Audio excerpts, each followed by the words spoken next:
acercando ya la fecha en la que la Maison Ruinart va a cumplir 300 años, 3 siglos de historia, y sin embargo sigue a la vanguardia del mundo entero.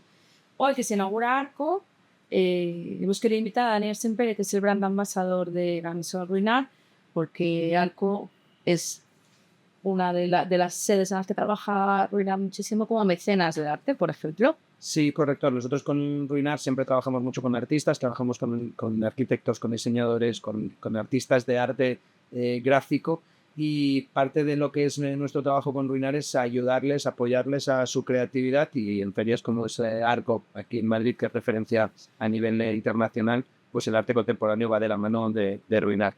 A mí una de las curiosidades que me gustan mucho es una de las campañas de marketing que se lanzaron con Ruinart hace relativamente poco, era basado en el nombre de Ruinart. Si cogemos las letras por separado y las ponemos en inglés, es como Are You in Art? Entonces será como parte del juego de estar en el arte y ser parte de ese mecenazgo que apoya a artistas. Queríamos hablar contigo de la historia de Ruinart, de cómo es, de qué lo hace tan especial, pero también que nos des algunos consejos sobre champán en general, aunque sí que este va a ser nuestro favorito a partir de hoy. Un champán puede ser champán si no está elaborado y cultivado las uvas en la región de Champán. Hemos de tener en cuenta que al final el producto champán no deja de ser un vino. El producto champán no deja de ser un vino en el cual nosotros hacemos una segunda fermentación y pasa a ser un vino espumoso. Lo que hacemos es que añadimos levaduras que se van a comer el azúcar residual que queda en el vino y lo van a transformar en más alcohol y en CO2. Ese CO2, al estar encapsulado, nos va a dar un producto diferente, que es ese vino espumoso. Cuando ese vino espumoso se hace en una región en concreto, que es la región de Champagne, situado a 2 horas al este de París, nos encontramos con una serie de criterios de calidad que nos van a marcar unos estándares, sobre todo en la producción y en el resultado final de lo que es el producto champán. Entonces eso nos va a marcar variedades de uva que siempre han de estar cultivadas, cosechadas y recogidas a mano en la región de Champagne, máximo en cajas de 50 kilos, y para evitar el prensado involuntario de esos racimos de uva y que se generen fermentaciones espontáneas, que ha de tener un tiempo mínimo de segunda fermentación en botella de 18 meses, ese como criterio mínimo para tener una burbuja más fina y un sabor más estructurado, y luego que todo ha de estar producido en champán, tanto el cristal, el corcho y el producto final que vayamos a tener. Entonces, solo se puede producir champán en la región de Champagne. Está clarísimo. ¿Qué hace al terroir de Champagne tan especial? Alguien que no haya visitado nunca Champagne, cuando llega allí y vea con la cata, que algunas veces las centros de interpretación tienen una cata con su suelo allí, ¿qué es lo que van a ver? Hay el concepto de terroir que al mundo de los sommeliers les gusta muchísimo, pero yo cuando voy a un restaurante y el sommelier me dice, no, es que el terroir de este vino, el terroir de este otro vino, a mí me gusta explicarlo como que si alguien ha nacido en España, no es igual que haya nacido en Cádiz que en Bilbao. Los dos van a ser españoles, sí, pero cada uno va a adquirir cosas diferentes durante su crecimiento. Y eso es lo que le ocurre a la uva. Y la uva en el suelo de champán tiene la característica de que es un suelo calcáreo. Lo que hacemos un suelo calcáreo es cal, es esa piedra blanca, es la misma cal que podamos conocer que nos viene en el agua casi. Entonces ese suelo calcáreo nos va a dar un resultado en el champán que lo hace casi único en el crecimiento de esas uvas. Al final es Chardonnay, es Pinot Noir, es Meunier. Están plantadas por todo el mundo. Pero lo que hace ese tipo de suelo, y además añadimos el clima atlántico que nos entra desde el océano, que nos va a hacer unos choques térmicos de día y noche muy graves, en los cuales vamos a tener una temperatura que va a cambiar muchísimo, lo cual hace que la uva sufra, pero ese sufrimiento va a dar un resultado mejor en el producto. Esa mezcla de clima, horas de sol, horas de lluvia, el suelo calcáreo y toda la mineralidad que tenemos en ese tipo de suelo, nos dan una particularidad que un producto así no se pueda reproducir en otro sitio. Entre los motivos de orgullo que tiene la Maison Ruinart está ser la primera. Fue la primera maison de champán, correcto. Nosotros decimos la primera maison de champán porque fuimos el primer edificio o marca en concreto que solo elaboraba champán. Había otras bodegas que elaboraban vinos tranquilos y en alguna de sus referencias elaboraban algún champán. Hay marcas de champán, o sea, o productos de primer champán que son más antiguos que Ruinart. Todo eso queda en los escritos. Pero como primera maison de champán, como edificio o bodega que solo elaboraba champán, Maison Ruinart es la más antigua, en 1729. Pero antes ya hay parte de la historia. Hay parte de la historia de Ruinart. Ruinart es el apellido de un monje benedictino. Era Don Ruinart. Don Ruinart era uno de los monjes benedictinos que junto a Don Pierre Perignon, que fue el padre creador del champán, con su gran frase de venid hermanos, estoy bebiendo estrellas, fueron los dos que crearon un poquito el concepto del champán como lo llevamos a conocer hoy en día. Ese concepto de haber hecho un vino que ya a los monjes les gustaba el dulce y tenía más cantidad de azúcar, hacía una segunda fermentación de forma espontánea, no controlada. Ellos encontraron que un día unos españoles viajando por Europa les dieron un tapón de corcho, le dijeron tapa tus botellas con esto, deja de poner trapos de una cuerda, que al final las ratas y los roedores van a seguir viniendo, pon este corcho. Esas botellas empezaban a explotar y decían que era el vino del diablo, que estaba maldito. Entonces hay muchas historias y anécdotas, pero eso sí, fue a finales del 1600 en el cual se empezaron a crear esos primeros champáns. Pero 1729, la primera maison, Ruinart. Podemos visitarlo, ¿no? Ruinart se puede visitar. Ruinart es un edificio precioso en el cual ha tenido una remodelación este último año y es casi un poco pues, de la mano de todos esos artistas donde tenemos obras expuestas tanto en nuestros jardines como en nuestras bodegas interiores, en todas las cavas y túneles subterráneos. Hay obras a lo largo de todo el recorrido y se puede visitar. Hay que organizarlo con tiempo, hay que tener previsión para poderlo organizar, pero a través de la página web se puede incluso agendar las visitas. Esos túneles subterráneos están protegidos por la UNESCO. Correcto, los de Ruinart en concreto son Patrimonio de la Humanidad por la UNESCO porque son las crayers. Las crayers son esos túneles subterráneos que estaban hechos de la propia cal.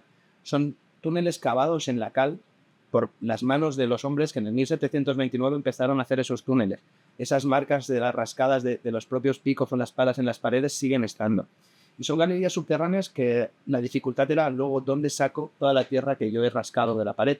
Entonces son formas de chimenea con un agujero en el centro. Por ahí tiraban una cuerda y empezaban a sacar con canastas todo lo que eran las piedras. Entonces todas las galerías subterráneas van teniendo como pequeñas columnas, pequeñas chimeneas por donde se van extrayendo esas piedras. Es algo que yo creo que ya no solo puede ser patrimonio de la humanidad, que se debe visitar al menos una vez en la vida. Es más fácil entender el precio de una botella de champán cuando uno conoce de cerca cómo se ha elaborado, cuánto cuesta en tiempo, en esfuerzo y en trabajo, ¿no? Y llegar hasta lo que bebemos en una gota. Hay varios de los puntos que mencionas que hacen que el precio del champán ya sea un símbolo de calidad. Primero de todo, para preservar lo que es la materia prima y lo que es la gente que trabaja detrás del mundo del champán. Como os decía antes, solo se puede recoger el viñedo, solo se puede hacer la vendimia de forma manual. Hay que pagarle un sueldo justo a la gente que está trabajando durante la época de vendimia, saliendo a las 4 de la mañana para que no salga el sol y empiecen las fermentaciones a recoger esas uvas y esos racinos. Luego hemos de pensar el precio de la uva. Actualmente en España, este año, el precio de la uva para hacer cava, para hacer otro tipo de espumoso que tenemos a lo mejor más referencia, este año que ha llovido poco y la uva no tiene gran volumen de agua, se está pagando cerca de 1,10 € el kilo de uva. En la región de Champán, luego veremos lo que son los crus. En el cru normal, en la parcela más estándar, se está pagando el mínimo de 9 € el kilo de uva. O sea, estamos pagando 1 € versus 9 en esa región de Champán, pero por todos esos procesos que hay que cuidar y mantener la calidad de lo que es el producto final. Y luego hay que tener en cuenta un proceso que a mí me sorprende mucho y lucho muchas veces por explicárselo a la gente, que es el valor del tiempo. Yo os decía, mínimo de 18 meses de segunda fermentación en botella. En el caso de Ruinart siempre empezamos a partir de los 30 meses. Estamos hablando de 2 años y medio en el que la botella está en esa bodega esperando a que alguien la abra. Si nos paramos a pensar cuánto vale el tiempo, cuánto valen 2 años y medio de haber tenido un producto ahí esperando para que lo podamos abrir y disfrutar, es un valor también que hay que tener en cuenta a la hora de disfrutar un producto. Cuéntanos, Daniel, qué es un Blanc de Blanc y qué tiene el de Ruinart, que es el más deseado de todo el que quiera un Blanc de Blanc. La gran mayoría de los champáns que nos encontramos en el mercado hacen un coupage o un assemblage de diferentes variedades de uvas. Las 3 principales son Chardonnay, Pinot Noir y Meunier. Son las que más utilizamos para hacer ese assemblage o esa mezcla. Lo que buscamos es un equilibrio. Una de ellas es blanca, que es la Chardonnay. 2 de ellas son tintas, la Pinot Noir y la Meunier. Nosotros vinificamos en blanco, es decir, prensamos las uvas, pero no dejamos las pieles en contacto, por lo tanto no van a tener color. Cuando hacemos el Brut, ahí hay las 3 variedades de uva. Nuestro Blanc de Blancs, como dice el nombre, es un champán blanco hecho solo de uvas blancas. Entonces, solo vamos a utilizar Chardonnay. 100% Chardonnay. La Chardonnay es una uva muy delicada, es casi como una joya. Y en nuestra botella, con ese cristal transparente donde el líquido brilla, donde tenemos ese dorado, es como cuando vamos a una joyería o una relojería a comprarnos una joya. Nos la envuelven, nos la hacen brillar, nos limpian, nos la pulen, la dejan preciosa, nos perfuman hasta la bolsa donde va el producto. Cuidan esa joya hasta el más mínimo detalle. Nuestra Chardonnay es lo mismo. Entonces, hacemos que esa Chardonnay sea nuestra joya y es una joya dentro del mundo de la gastronomía. Seguramente muchos de vosotros cuando vais a restaurantes ya veis un Ruinart Blanc de Blancs en la carta y ya dejáis de mirar la carta porque sabéis qué es lo que queréis pedir. Entonces, se ha transformado en un icono en la gastronomía porque esa Chardonnay, de la manera que nosotros la trabajamos, genera un frescor que pocos champán son capaces de reproducir. Entre esas tres uvas con las que se elabora el champán, ¿existe un equilibrio perfecto en Ruinart y definido o tiene bien cambio?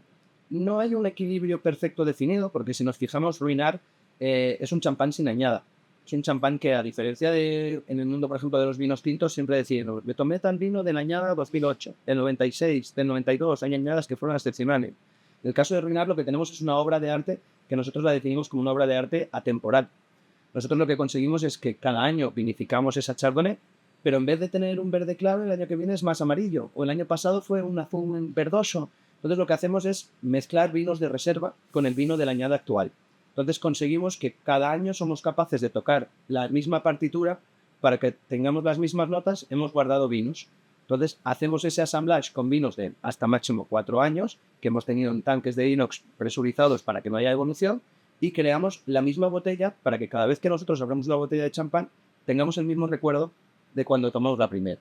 Entonces año tras año tenemos el mismo producto. ¿Alguna de las etiquetas pasó una vez por barrica?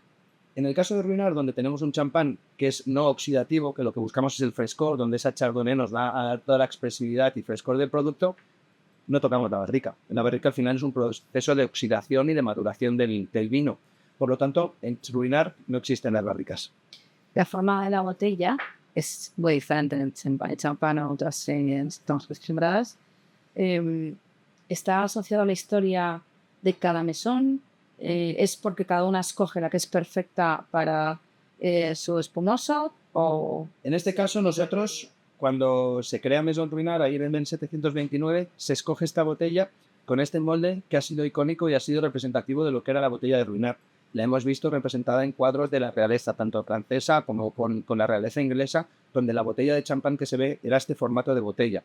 Con el paso del tiempo, muchas de las marcas de champán han cogido un modelo estándar de botella que permite un sistema de crianza, que se le llamaría el sistema de rima, para hacer esa segunda maduración en la botella, donde es más estable en las bodegas y caben más por un ratio de rendimiento. Pero Ruinart siempre ha sido fiel a su molde de cristal, a su botella, y yo creo que ya es algo icónico, que somos capaces de reconocer una botella aunque no lleve etiqueta y qué botella es. Entonces, es algo que hace único a Ruinart que su botella sea así. Sabemos que en el vino es mejor tener un magnum para conservarlo a lo largo del tiempo, para evolucionar mejor. En el caso del champán, ¿también sucede eso? En el caso del champán sucede y aún de una forma muchísimo mejor. Yo siempre recomiendo, si tenéis una mesa, vais a cenar, sois 4 en la mesa, si hay la opción de pedir un magnum, pedid un magnum. ¿Por qué? Y es fácil de entender. En el caso de Ruinart, donde tenemos un champán que es no oxidativo, que lo que buscamos es el frescor, como os he dicho antes, nosotros tenemos que el magnum siempre tiene el mismo cuello, el mismo tamaño de cuello que una botella estándar, pero tengo el doble de líquido. Es decir, el doble de líquido por la misma cantidad de oxígeno. Me va a durar mucho más tiempo fresco, me va a mantener mejor el frescor, pero es que ya hemos de pensar que ha estado más tiempo en bodega haciéndose segunda fermentación, porque hemos tenido que añadir más levaduras y ha de estar más tiempo haciendo esa evolución. Por lo tanto, va a tener más complejidad. Exponencialmente va a ser mejor. Si vemos la proporción precio por volumen, es más caro un Magnum, es decir, no es el doble de coste que 2 botellas, porque hemos de tener en cuenta eso. Hay más tiempo, hay más levaduras, y luego un concepto muy importante que es el del degüell. En el degüell nosotros extraemos esas levaduras de la botella para que quede un líquido cristalino, y en el caso de la botella estándar se suele hacer ya de forma mecanizada y automatizada. En el caso de los Magnums se hace de forma manual. Entonces ese proceso también es un coste añadido al producto. Sí. ¿A qué temperatura tenemos que beber el champán? Yo creo que en España nos encanta a todos que esté chilling total, que esté helado. En España siempre hemos tenido el problema de que, primero de todo, tenemos un clima más cálido que el resto de Europa. Entonces siempre queremos que las bebidas estén muy frías. Incluso hay marcas de productos que nos ponen en la etiqueta sírvase muy frío. Cuando alguien te pone eso en una etiqueta, quiere decir que algo quiere ocultar. Cuando nosotros enfriamos mucho el producto, lo que hacemos es dormir los aromas, los sabores, el gusto de ese producto. La temperatura ideal para servir un champán, yo os recomiendo servirlo entre 6 y 8 grados. Si vosotros cogéis la botella y la ponéis en una cubitera, aunque algo parezca muy lógico, hay que poner primero la botella dentro de la cubitera, luego ponemos el hielo y luego pondremos agua. Es decir, si seguimos ese orden, vamos a enfriar la botella a la temperatura ideal, que estará a unos 4 grados en esa cubitera, en unos 30 minutos. Yo saco esa botella, me sirvo la copa. A la hora que yo voy a probarlo, estará entre 6 y 8 grados. Pero algo que es muy importante con el champán es, mejor servir poco, pero muchas veces en la copa, que no tener la copa que se caliente. No hay nada peor que el champán caliente. Así que mejor servir mucho, o sea, muchas veces poca cantidad, que no llenarnos las copas hasta la mitad. Y cuando alguien está preparando una cena en su casa en Bravo, hoy pasa por Bravo para comprar los vinos para la cena y no está muy seguro de que va a ser perfecto para maridar para lo que está preparando, siempre decimos que ante la duda llenen champán, que va con todo. ¿Hay algo para que no maride el champán? El champán es verdad que tiene un abanico de posibilidades increíbles. Si nos vamos luego al champán rosado, aún más. Si nos vamos a champáns con crianza, la potencia de sabor que nos va a permitir en maridajes va a ser increíble. Yo lo único que no recomiendo con el tema de hacer maridajes con el champán son los picantes o especiados de estilo mexicano o estilo tailandés. Ese tipo de picante al final lo que hace es generarnos unas microlladas en la lengua. El picante funciona de esa manera con el tipo de componente que tiene. Y al reaccionar con la acidez y la burbuja del champán, nos va a tener una experiencia que es poco agradable. Es uno de los únicos ingredientes que yo intentaría evitar con el mundo del champán. Te digo lo contrario, tú que has maridado tantas veces Ruinar en un montón de sitios maravillosos, ¿cuál ha sido el maridaje más increíble que has? Yo hay un recuerdo que tengo en la memoria con Ruinar, que fue con un Ruinar Blanc de Blancs, una tostada de pan de masa madre con un tartar de atún toro y grasa de jamón ibérico por encima. Es un plato que tenía Dani García en su carta y lo maridamos con Ruinar y lo tengo en la memoria porque es una de las experiencias de tener ese atún toro con esa grasa que tiene infiltrada, con esa grasa de jamón ibérico, que el jamón ibérico con el champán es una experiencia única. Todo ese paladar envuelto en esa grasa animal, en ese sabor umami, luego tienes ese sorbo de champán con esa burbuja, esa acidez, es algo que yo lo llevo en el recuerdo y os puedo decir que he probado todo tipo de productos con champán, pero el que más recuerdo es ese. Te faltaba al lado tan pequeño para decirle, estamos probando estrellas. Estamos bebiendo estrellas. Bueno, muchísimas gracias. Gracias a vosotros y ahora vamos a cantarlo. Bueno, gracias. Sí.